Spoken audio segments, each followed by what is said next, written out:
Hey guys, this is day one of my social media cleanse. And this video is about reaching out to any of you that are dealing with something painful.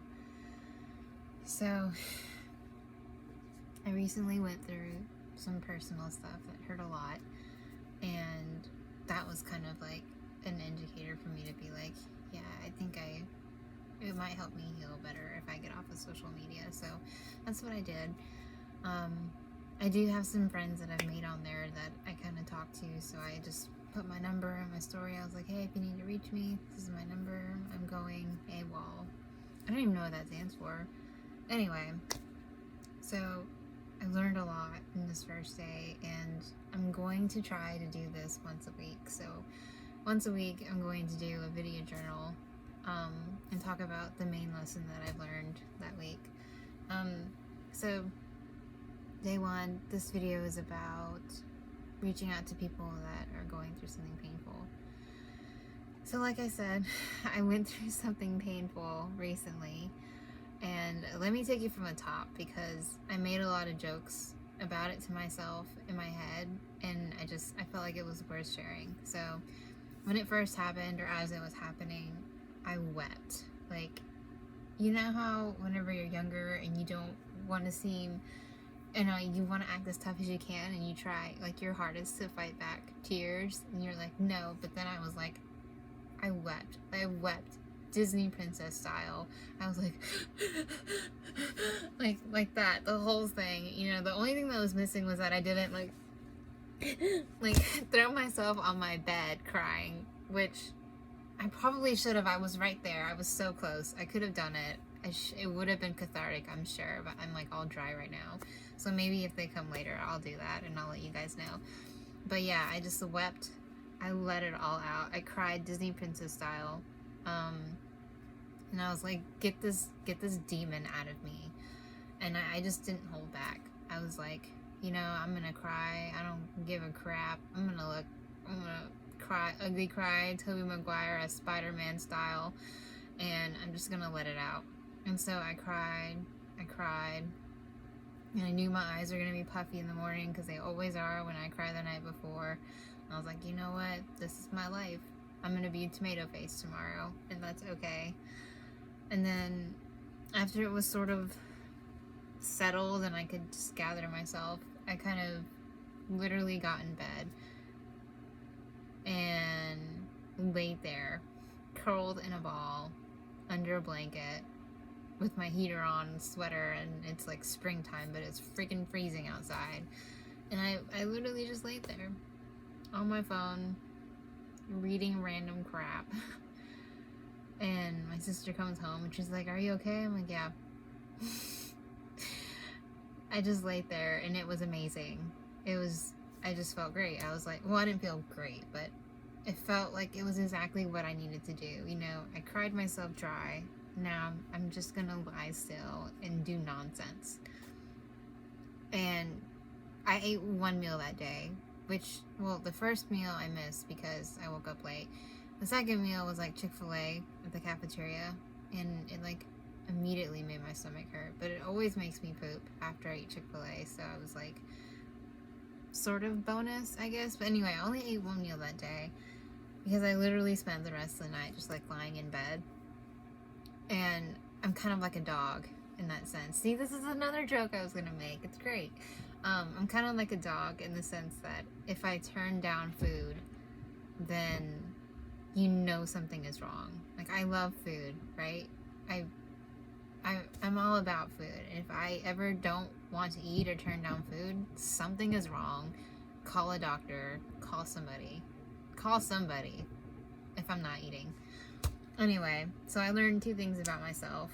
Disney princess style crying is very cathartic, and I'm at my lowest when I don't want to eat. I'm like a dog. Except dogs have the ability to just like let go of trauma in a way that's faster than we as humans do, which is really awesome about them. And I kind of wish I had that gift, but that's gonna kind of go on to the next thing I'm talking about. So all the drama aside, I cry. I lay like a bump on a log. I eat one meal for the day. And I just let myself do exactly what I felt like doing. Except working. I didn't want to go into work, but you know, I can't. Like, even if you're feeling shitty, you can't just stop life. Sometimes, like, if you really, really need to, yeah, but at the end of the day, if you're making a decision to stop life, like call into work or just not eat good or whatever it is that you want to let go of, ask yourself first, do I really need to do this? Or is it just going to make me feel worse about myself? So, like, crying, laying in bed, taking the night off, totally fine. I don't do that all the time. I didn't have anything pressing that was weighing on me. And I just thought, this is what I need, so that's what I did. But calling into work, what would I have done otherwise? I would have laid in bed, wasted away, stuck with my thoughts. It would have been horrible. So I got up and I went to work. And I'm actually really comfortable with my coworkers, and I'm comfortable talking about my problems in general, if you haven't already noticed. I feel like I have the impression that most people want to talk about their problems, they want to talk about their feelings, but like somewhere along the line, we all thought that it was really cool to just act like you don't have problems and be ashamed of them if you do have them and don't talk about them and nobody wants to hear about them. But what I've learned is that a lot of people really just want to open up. They want to talk about their problems. They want to share things with you, but they're never sure how welcome they feel. And so something that I always push is like being open. I'm not ashamed of my problems. I'm not ashamed of, you know, the fact that I'm feeling pain right now and I'm going through something difficult. It's my life. It's my journey. Everyone does it. And the more ashamed we are of our problems, the harder it is for us to heal from them, because we're not willing to face them. Anyway, that was a huge tangent. But the point is, I talked to some of my coworkers just kind of about what I was going through, and if they'd had any advice or anything that would just sort of, I guess, help me, and they all gave me some piece of love, some bit of advice. Someone told me that it would get better. Someone made me laugh. Someone just empathized with me and said, I know how you feel. And I just felt better, you know, like knowing that there are other people out there that have been through something similar, or were just so willing to lend me their ear and listen to what I have to say and give me a kind response. Like, it just brightened my morning, and I wouldn't have gotten that if I didn't go to work, which is not something I really do that often anyway. Like, I don't normally call in, but anyway. So that was my morning. It started off really sluggish, really dreary after a night of just like tossing and turning and having weird dreams. And whenever you wake up in the middle of the night after something painful has happened to you, and you just have that feeling like there is, you know, like there's like cement in your gut, and then you somehow manage to drift back asleep, and then you wake up and that feeling is still there. And in between waking up and having that feeling of cement in your gut, you're having these weird ass dreams that aren't as sweet as they should be. But so that was like my first day, basically. I came to work and I talked to people, and then they just sort of brightened my day. And something that's been really hard for me growing up is learning to rely on others. I'm so willing to be there for other people, to listen to their problems and give them advice and give them help. But I'm so afraid of doing that, of letting people do that for me. Because in my mind, it's like, oh, now I owe them. Now they can use it against me. Now, you know, like all these little insecurities and stuff that I've always thought about. But I just kind of come to terms with the fact that I have problems. I have pain. and I make mistakes and I do stupid things, and I'm not going to be ashamed of that because I'm human and it happens and I'm not perfect. And that kind of helped me be able to open up with people about how I feel about things and stuff that I'm going through, because, you know, that's me. I'm not going to be ashamed of my struggle. I'm not going to be ashamed of my journey. And I would never want anyone else around me to feel ashamed or ashamed of struggling either, because it's part of human nature. So not being ashamed of my problems is the first step and helped me open up. And then also realizing that sometimes if it feels good for you to help people, then maybe other people like being of service as well. Maybe they like it when you open up to them and come to them for help and advice. It makes them feel needed. Some people like being able to help others, and I don't know, maybe you just need to try opening up and see, because sometimes people can surprise you. So that's kind of how I was able to open up with my coworkers about that, was just not being ashamed of my problems, and then trying to come to them as a human being, living on the same planet and dealing with the same shit, saying, hey, do you have any tips to navigate this shit? Because it's hard. So there was that. And then as my day went on, I just was doing reading and, you know, just thinking. And I realized that the more questions I ask about my pain, the more questions are going to come up. Like, you can sit there all day and wonder, why is this happening to me? Why is it happening like this? Why couldn't it be like this? Or blah, blah, blah.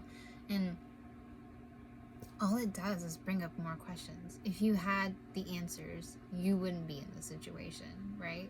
Whether it's you lost a job, or you lost someone that you love, or you're lonely because you had to move to a new city and it's just been really rough, like any sort of painful experience, there are some things that, like, sometimes just questioning it will get you nowhere. And it was almost like a drug. It's almost like a drug in the sense that, like, you think that digging for the truth will give you relief, but it really just keeps you trapped and preoccupied, so that you're missing out on life that's happening around you while you're stuck in your head looking for an answer that isn't going to come to you just yet.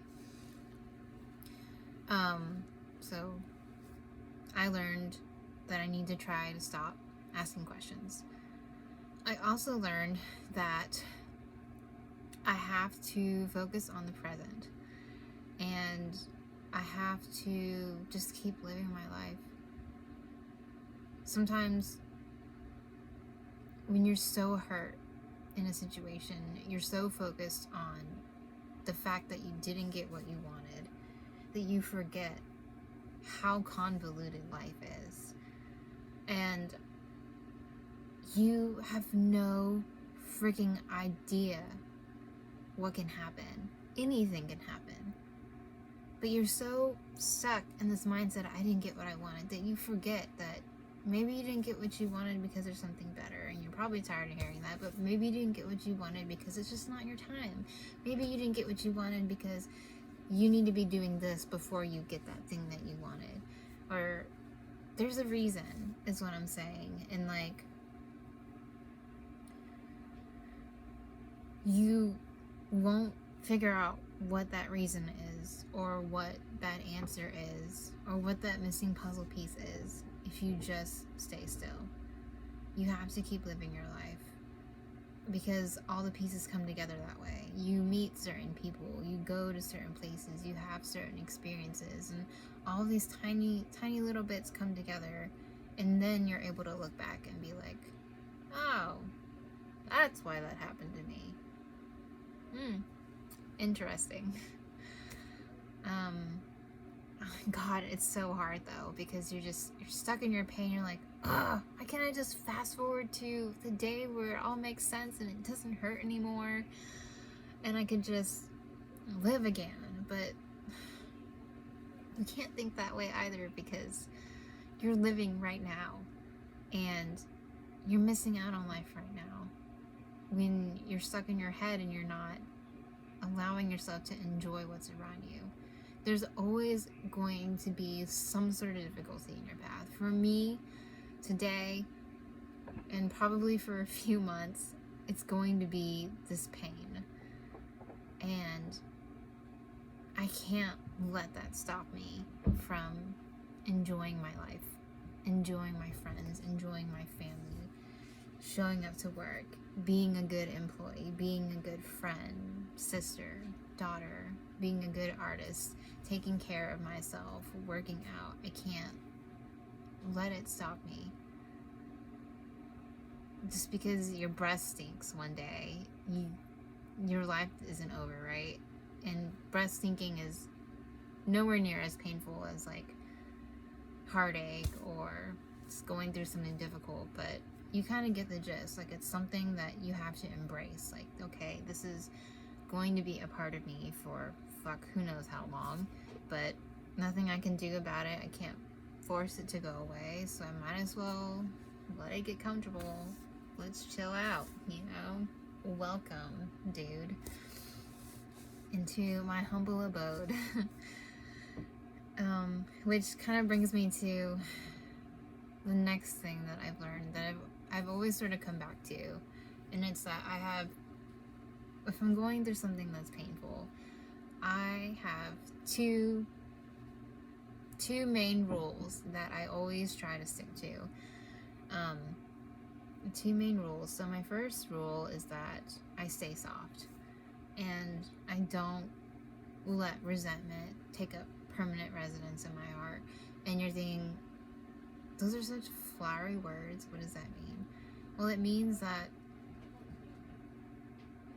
I think resentment is born from not being honest with yourself, not taking ownership of what was your fault and what you could have done differently.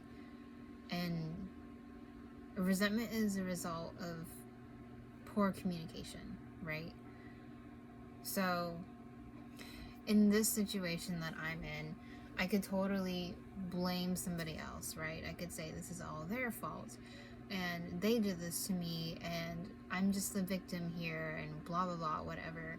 But if I own up to what I did and say, hey, this is kind of on me, there's so many things that I could have done differently, because resentment makes you feel that resentment temporarily sees your ego, in the sense that, like, your ego doesn't want to be responsible for your pain or your problems because it makes you look bad, right?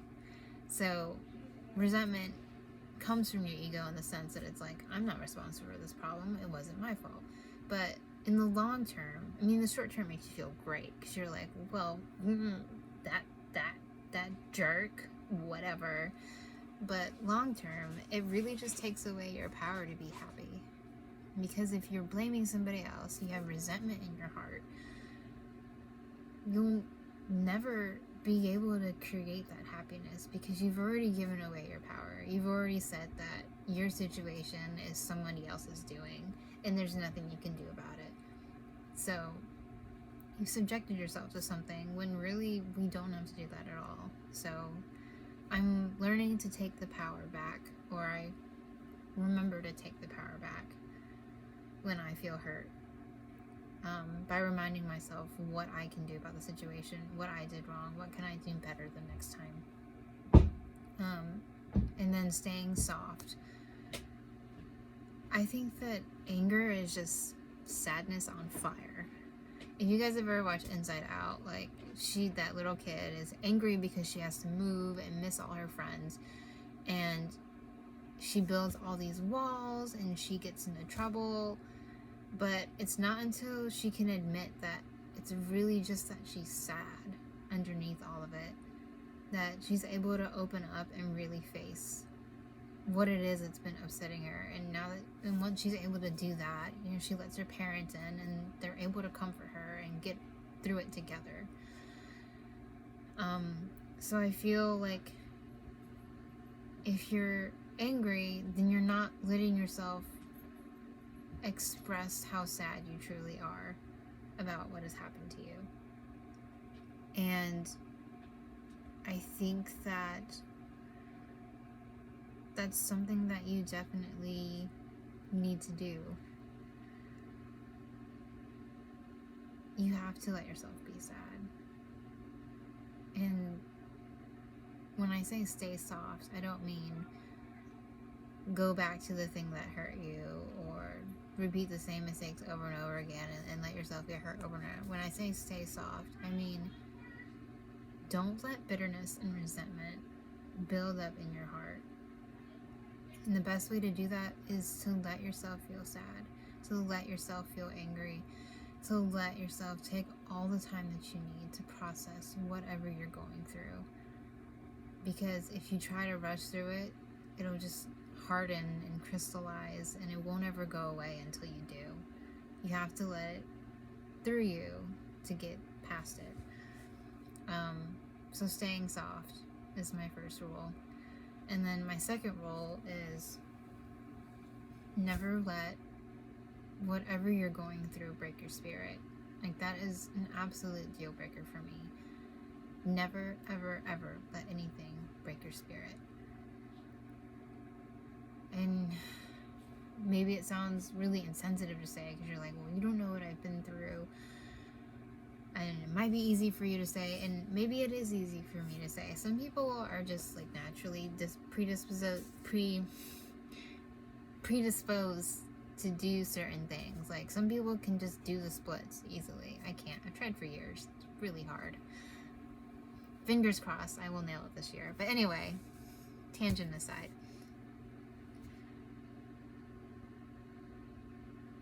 I didn't want to do anything today. When I got off of work, I was just like, I took the last 2 days off. I know I wasn't running, and that's kind of my rule. I don't go more than 2 days without running. And so I was like, oh, I have to run today. And, you know, part of me was just like, maybe I should just crawl up in bed and stare at the wall. But you know what? I was like, I did that last night. It's getting kind of old now. So I put on my most bomb music. I went for a badass run. Granted, it wasn't very long. I did 5K. But it gave me the strength and the power and the revitalization that I needed to remember that I'm feeling pain right now, but I will never, ever let that be an excuse to let myself down. And by letting myself down, I mean not taking care of myself, neglecting my responsibilities, letting my relationships fall to the wayside, doing damage to my body. Because in the long run, it's just me. And if I let these things fall to the wayside, then I'm just hurting me in the long term. Yeah, maybe I'll eat a donut because I feel sick, but I'm not going to do that every day. I'm going to give myself a set amount of time to feel sad, and then I've got to get up, and I've got to keep living. I'm going to get out there. I'm going to run. I'm going to work out. I'm going to see my friends. I'm going to go shopping. I'm going to get my homework done. I'm going to keep on living. I'm never, ever, ever, ever going to let anything, no matter how painful it is, break my spirit. And that's what I mean. Never, ever let something break your spirit. And by break your spirit, I mean convince you that something, that your pain is more important than you taking care of your mind, body, and soul.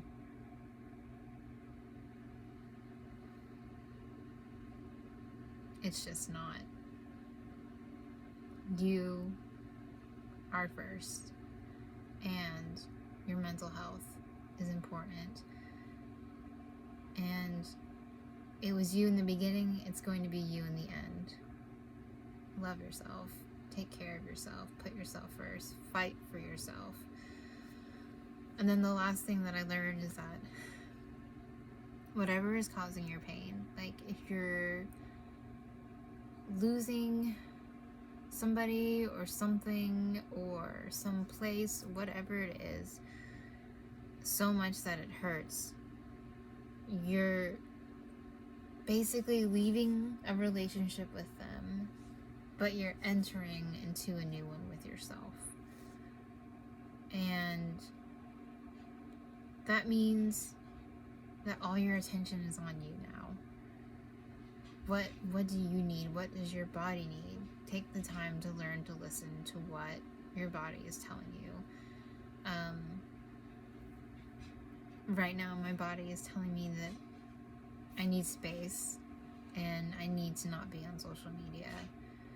I need to be around friends. I need to get out and socialize and keep on working out and keep on studying and going to work, and I need to keep living my life. I can't stay in bed. I can't waste away. I refuse to trash my body because I think I deserve better than that. And that's basically, I guess, everything that I've learned in 2 days. Well, I wouldn't say I learned it in 2 days. I'd say I've learned it over several years of lots of different painful experiences. I've gotten to a point where I like sharing it via video with you guys on a blog that I have. I'm trying to think. I guess this was day 1, social media cleanse, and how I'm dealing with the personal struggle that I've got going on in my life right now. And the last thing I wanted to say is that we're all afraid of pain. Nobody wants to get hurt. Nobody wants that sinking gut feeling, that aching in their chest that feels like somebody's gripping your heart and just squeezing the crap out of it. But what I've learned is that pain can be so powerful. It can be so beautiful because it shows you how deeply you are capable of loving. It shows you, it gives you an opportunity to become so much more compassionate with yourself and with others. And if you can learn to see your pain that way, then you win. You are growing. You are getting the most out of this experience that you can.